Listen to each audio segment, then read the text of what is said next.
Good morning students, welcome to the channel current affairs updated. This is Akanksha और आज के session में हम डिस्कस करेंगे 31 मार्च 2026 की इंपॉर्टेंट करंट अफेयर्स। लेक्चर काफ़ी इंपॉर्टेंट होगा आपके सभी एग्जाम के पॉइंट ऑफ व्यू से, तो उसको एंड तक ज़रूर देखिएगा।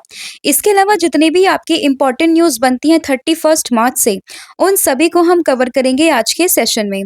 फिर बात करें लास्ट 9 मंथ के कंटेंट की, जिसमें आपको जुलाई 2025 से लेके मार्च 2026 का पूरा कंटेंट यहाँ पर मिलेगा एमसीक्यू फॉर्मेट में, जिसमें आपको 2000 प्लस क्वेश्चंस यहाँ पर मिलेंगे। और इसके लिए आपको व्हाट्सअप करना होगा 8815306208 पर। साथ ही में जो एप्लीकेशन है देवाशीष क्लासेस, आप इसको भी इंस्टॉल कर सकते हो।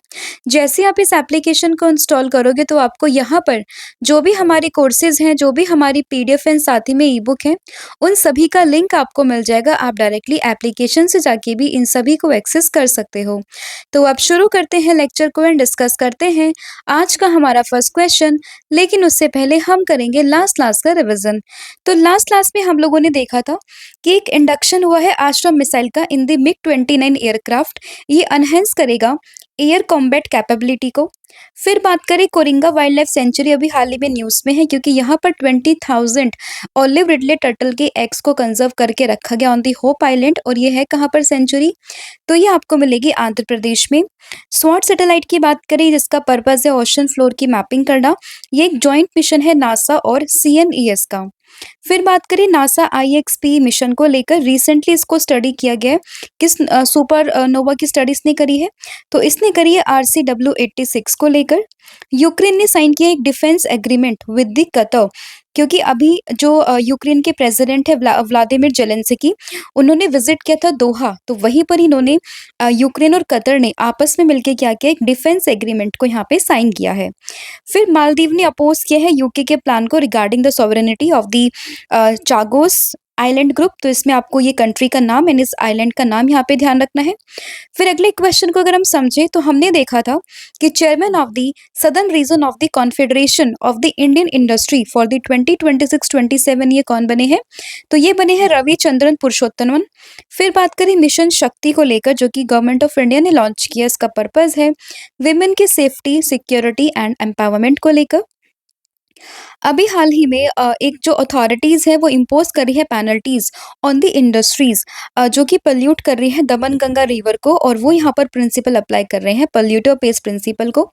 चाइना ने डिप्लॉय किए हैं J6 ड्रोन को, कहाँ पर, ताइवान स्ट्रेट के पास में। जापान ने लॉन्च की है वर्ल्ड की पहली फ्लाइट ओनली बुलेट ट्रेन।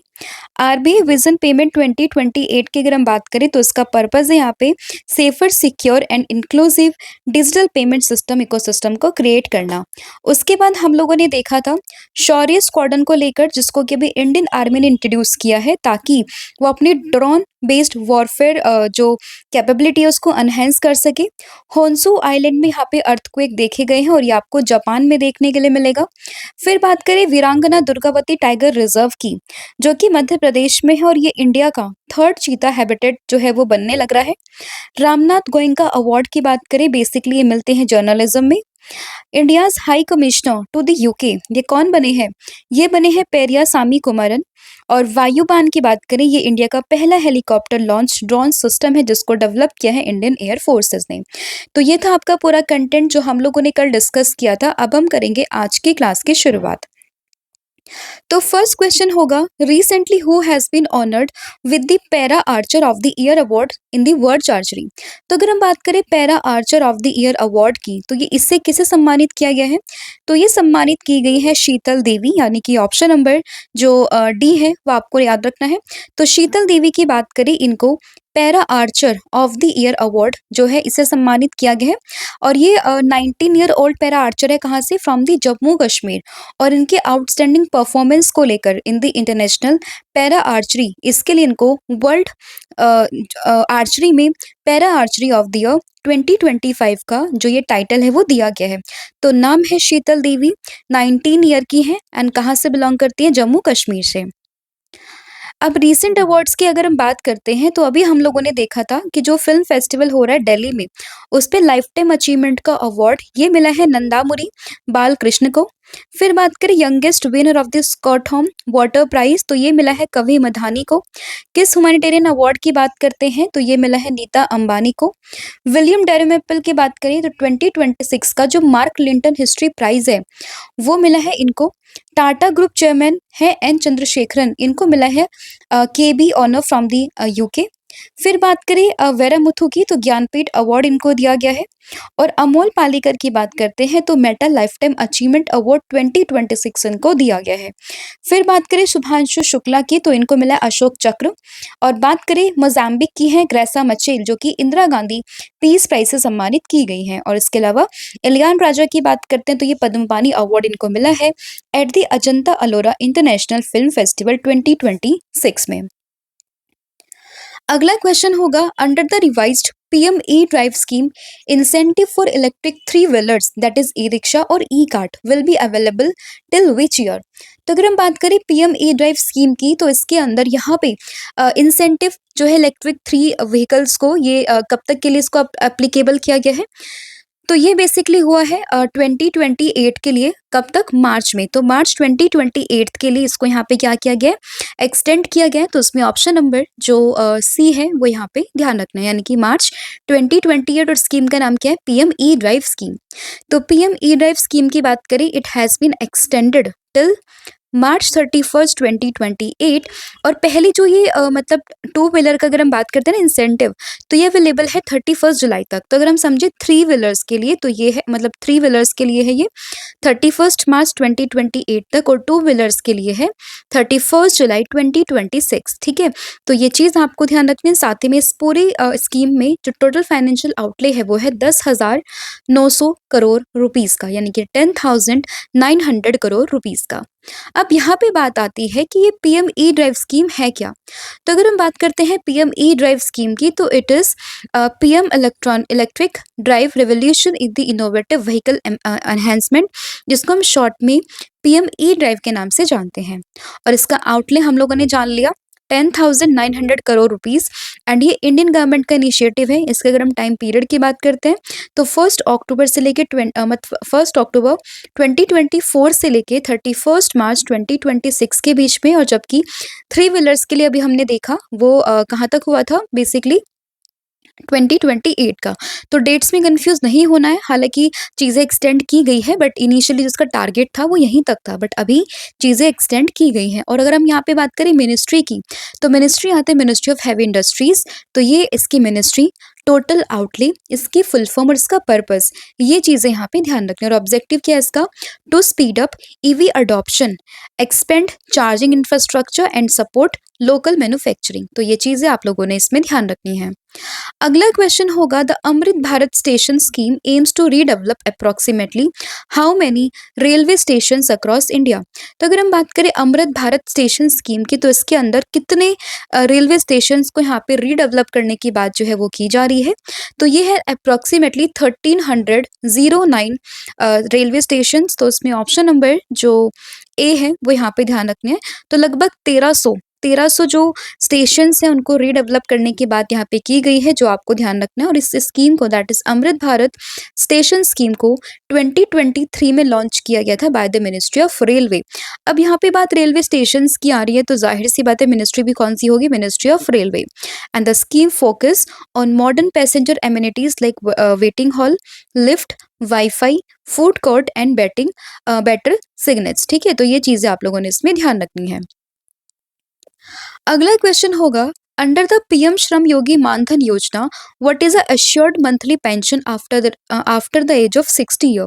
तो अगर हम बात करें पीएम श्रम योगी मानधन योजना की, तो इसके अंदर 60 ईयर के बाद में कितना एश्योर्ड मंथली पेंशन देने की बात यहाँ पर की गई है।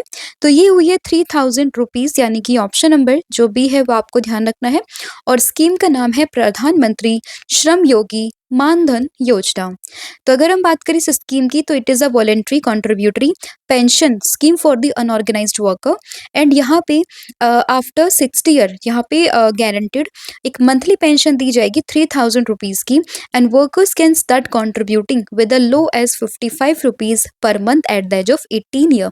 तो 18 साल से ऊपर जो भी व्यक्ति अपनी इच्छा से यहाँ पे 55 रुपीज़ पर मंथ या जितने भी अकॉर्डिंग टू हिज चॉइस और हर चॉइस उसके अकॉर्डिंग यहाँ पे जो है डिपॉजिट कर सकता है। उसके बाद में जब वो बंदा 30 साल का हो 60 साल का हो जाएगा तो उसके बाद में 3000 रुपीज़ का मंथली पेंशन उसको दिया जाएगा। तो ये चीज़ें आप लोगों को ध्यान रखनी है। तो 18 से लेके 40 ईयर के बीच में इसकी एलिजिबिलिटी एरिया मतलब ईयर्स हैं, एज है और इनकम है up to 15,000 rupees per month and not covered under EPFO, ESIC और एनपीएस। तो इनके अंदर अगर कोई कवर नहीं है तो उस कंडीशन में वो प्रधानमंत्री श्रम योगी मानधन स्कीम में अपना एनरोलमेंट कर सकते हैं। अगला क्वेश्चन होगा who resigned as a member of Bihar legislative council after being elected to Rajya Sabha. तो राज्यसभा में इलेक्ट होने के बाद में किसने भी हाल ही में member of Bihar legislative council से रिजाइन कर दिया है।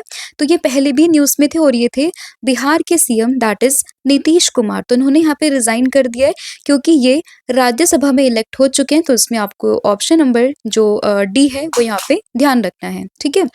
तो Nitish Kumar resigned as a member of Bihar Legislative Council after being elected to Rajya Sabha, and the resignation is due to constitutional rule that prevents holding seat in both parliament as well as the state legislature simultaneously. तो मतलब दो जगह पर एक साथ आप seat को hold नहीं कर सकते। दैट इज वाई अगर वो राज्यसभा में इलेक्ट हो चुके तो इस वजह से उनको लेजिस्लेटिव काउंसिल से अपनी सीट को रिजाइन करना पड़ेगा, ठीक है। अब ये चर्चा चल रही है कि बिहार में अगले सीएम कौन बनेंगे क्योंकि अभी बिहार की पॉलिटिक्स में अगर हम बात करते हैं क्योंकि सीएम ने तो रिजाइन कर दिया क्योंकि वो राज्यसभा में इलेक्ट हो चुके हैं। अब बिहार के नेक्स्ट सीएम कौन बनेंगे तो इसकी चर्चा काफी तेजी से बढ़ रही है और आगे जो भी सीएम बनते हैं बिहार के वो हम आगे फर्दर अपडेट कर देंगे। अगला क्वेश्चन रहेगा Indonesia's new law restricting social media use applies to childrens below which age. तभी इंडोनेशिया में क्या हुआ है कि सोशल मीडिया के यूज पर रिस्ट्रिक्शन लगाई गई है। कितने साल से कम बच्चे जो हैं अब सोशल मीडिया का यूज़ नहीं कर सकते हैं। तो इसमें है 16 ईयर यानी कि ऑप्शन नंबर बी आप लोगों को ध्यान रखना है। आपसे ऐसे क्वेश्चंस में पूछ के फंसा सकते हैं बट आपको याद रखना है कि 16 साल से कम बच्चे अब वहाँ पर रिस्ट्रिक्शन लग चुकी है सोशल मीडिया को यूज़ करने को लेकर। और किस कंट्री की हम लोग बात कर रहे हैं? हम लोग बात कर रहे हैं फिलहाल इंडोनेशिया की। हालांकि काफ़ी सारी और कंट्रीज़ ने भी रिस्ट्रिक्शन अप्लाई करी है बट अगर हम सिर्फ मार्च 2026 की बात करते तो इसमें जो न्यूज़ में कंट्री रही है वो रही है इंडोनेशिया। तो इसमें ऑप्शन नंबर जो बी है वो यहाँ पे ध्यान रखना है। एंड इसमें बेसिकली जो मेजर प्लेटफॉर्म्स रहेंगे like YouTube, TikTok, Facebook, Instagram और इसके अलावा ट्विटर जिसको एक्स के नाम से अब हम जानते हैं एंड रोब्लॉक्स। तो इन सभी पर जो भी प्लेटफॉर्म्स है यहाँ पर अब 16 साल से कम के बच्चे इसको एक्सेस नहीं कर पाएंगे। तो ये चीज़ें आप लोगों को ध्यान रखना है। अगला क्वेश्चन होगा लेकिन उससे पहले अगर हम इंडोनेशिया को समझे तो इंडोनेशिया की कैपिटल होगी जकार्ता। ऑफिशियल लैंग्वेज की अगर हम बात करते हैं तो ये है इंडोनेशियन एंड प्रेसिडेंट की बात करते हैं तो वह है प्रावोवो सुबियांतो। तो इसके प्रेसिडेंट, इसकी करेंसी एंड साथ में इसकी कैपिटल, ये तीनों चीजें आप लोगों ने ध्यान रखनी है। अगला क्वेश्चन होगा which country has establish its first port of refugee system to handle maritime emergencies and ships in distress. तो किस कंट्री ने यहाँ पे पहला पोर्ट ऑफ रिफ्यूजी इसको यहाँ पे जो है एस्टैब्लिश किया है? तो ये क्या अपने देश भारत ने यानी कि इंडिया ने। तो उसमें ऑप्शन नंबर जो सी है वो यहाँ पे ध्यान रखना होगा। तो इंडियाज ने यहाँ पे एस्टैब्लिश किया अपना पहला port of refugee system to handle the maritime emergency and ship in distress. तो उसमें ऑप्शन नंबर सी जो है वो यहाँ पे ध्यान रखना है। एंड जो दो पोर्ट यहाँ पे आइडेंटिफाई किए गए हैं वो है दीघी पोर्ट जो कि वेस्ट कोस्ट पे है एंड गोपालपुर पोर्ट की बात करते हैं जो कि ईस्ट कोस्ट पे है इंदी, जो कि यहाँ पे अरेबियन सी और बे ऑफ बंगाल रूट्स को यहाँ पे कवर करेगा। तो इन दो पोर्ट के नाम भी आप लोगों को ध्यान रखना है और ये इनिशिएटिव को ऑपरेशनलाइज कर रहे हैं Adani ports and special economic zone. तो ये भी चीज़ आपको उसमें ध्यान रखनी है। अगला क्वेश्चन होगा, the Baliraj Garh archaeological site recently excavated by ASI, यानी कि आर्कियोलॉजिकल सर्वे ऑफ इंडिया ने एक साइट यहाँ पे एग्जैक्टिवेटेड की है जिसका नाम है बलिराजगढ़। एंड ये कहाँ पर है? तो ये है बिहार में, लेकिन बिहार में भी कहाँ पर? तो ये बिहार के मधुबनी डिस्ट्रिक्ट में आपको देखने के लिए मिल जाएगी। तो इसमें ऑप्शन नंबर जो ए है वो यहाँ पे ध्यान रखना है, और इसको यहाँ पे अभी ढूंढा है किसने? आर्कियोलॉजिकल सर्वे ऑफ इंडिया ने। तो इसमें ऑप्शन नंबर जो ए है वो आपको ध्यान रखना है। तो site is located in the Madhubani district and it is linked to the ancient Mithila region. अगला क्वेश्चन होगा, NISAR satellite use which technology to capture images through the cloud and in all weather condition. तो NISAR satellite ने अभी कौन सी technology का इस्तेमाल किया है इमेज को कैप्चर्स करने को लेकर थ्रू दी क्लाउड्स? तो इसने यहाँ पे यूज किया है सिंथेटिक अपर्चर रडार को, यानी कि ऑप्शन नंबर जो डी है वो आप लोगों को ध्यान रखना है।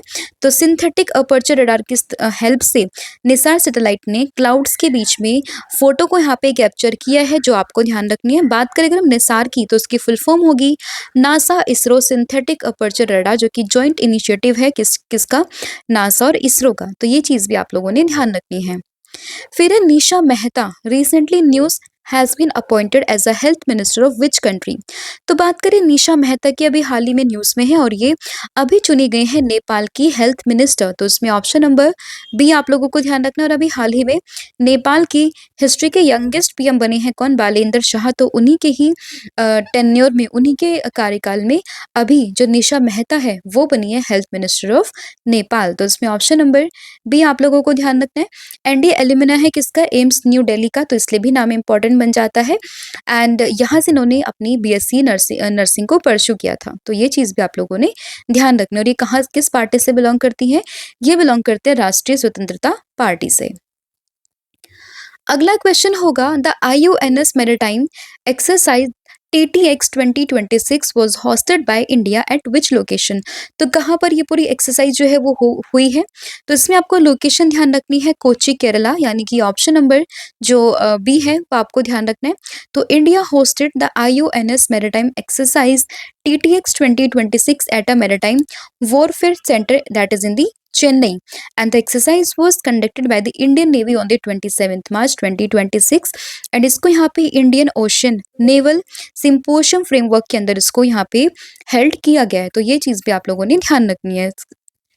अगला क्वेश्चन होगा, recently which country has developed the world first dual band infrared sensor. तो वर्ल्ड का पहला ड्यूल बैंड इंफ्रारेड सेंसर को यहाँ पे किस कंट्री ने डेवलप किया है?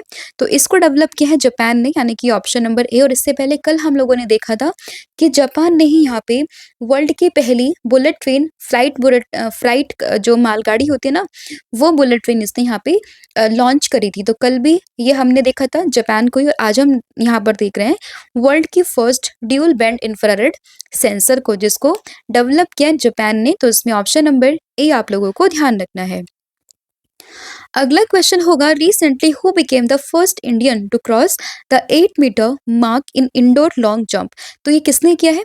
तो नाम है इनका लोकेश सत्यानाथन, यानी कि ऑप्शन नंबर डी आप लोगों को ध्यान रखना है। And he became the first Indian to cross the 8 metre mark in the indoor long jump. And इन्होंने यहाँ पे 8.01 मीटर का फीट जो है वो अचीव किया है। तो ये चीज भी आप लोगों को ध्यान रखनी है। फिर who has been selected for the prestigious 2026 Abel prize. Abel prize की बात करें, मैथमेटिक्स का नोबेल प्राइज इसको कहा जाता है। एंड 2026 में ये अवार्ड मिला है किसको? ये मिला है जर्ड फैटलिंग को, यानी कि ऑप्शन नंबर जो ए है वो आपको ध्यान रखना है।